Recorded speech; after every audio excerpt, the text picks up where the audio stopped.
सखींनो, आज मी केली आहे ओल्या नारळाची भन्नाट आणि झणझणीत अशी चिकन करी। त्यासाठी मी अंदाजे पाऊण किलो चिकन त्याला हळद आणि मीठ लावून थोडेसे मॅरिनेट करून ठेवले। आता आपण वाटण्यासाठी काय घ्यायचे ते पाहूया।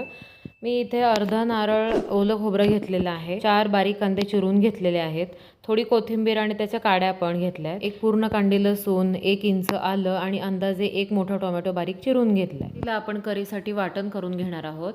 तर त्यासाठी मी कढईमध्ये थोडेसे तेल टाकून खोबरं ब्राऊन होईपर्यंत भाजलं आणि काढून घेतलं। त्यानंतर सेम तसंच कांदा आणि टोमॅटो पण भाजून घेतले। सर्व इन्ग्रेडियंट्स मी एकत्र करून मिक्सरला वाटून घेतले। दुसरीकडे पातेल्यामध्ये तेल टाकून त्यात तमालपत्र आणि 2 बारीक चिरलेले कांदे, हळद टाकली। थोडं परतत आलं की त्यामध्ये आपला वाटलेला हा मसाला, एकदम बारीक छान झालेला मसाला आपण टाकून घ्यायचा आहे आणि त्यालाच साईडला मी तयार केलेला झणझणीत मसाला टाकलेला आहे, थोडंसं लाल तिखट टाकलेलं आहे आणि हे सर्व परतू दिले। परतताना एक काळजी घ्यायची की खाली लागून द्यायचं नाही आणि त्याला थोडंसं असं तेल सुटलं त्यामध्ये हे आपलं चिकन टाकून द्यायचं आहे।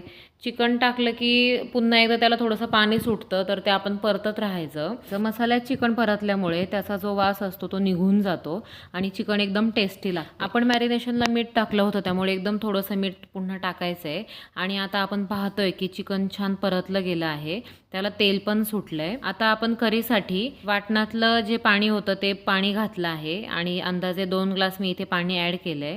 थोडं हलवलं आणि झाकण लावून पुन्हा आपण हे 15 ते 20 मिनिटं शिजवू द्यायचं आहे। दुसरीकडे मी चिकन करी बरोबर मस्त बाजरीची भाकरी करतेय। पाहुणे येणार असतील, अचानक आपल्याला करण्यासाठी चिकन घरी आणलं किंवा मग आपल्याला पटकन काहीतरी रेसिपी करायची आणि नॉनव्हेजच करायचं, तर या रेसिपीने तुम्ही जर का केलं तर ते अगदी कमी वेळामध्ये आणि टेस्टी आपण करू शकतो। ओल्या नारळाऐवजी सुकं खोबरं वापरलं तरी सुद्धा ही करी खूप छान होते। ओल्या नारळामुळे म्हणतात असं की तरी येत नाही, पण आपण बारीक गॅसवर करतोय म्हणून ही अशी तरी दिसती आपल्याला आणि छान अशी मस्त तरी पण आली आणि चिकन टेस्टी पण झाले। ही चिकन करी मी अंदाजे 4 माणसांसाठी बनवली आहे। आमच्या घरी माझे मिस्टर आणि माझी मुले यांना मस्त भाकरीबरोबर नॉनव्हेज आवडते।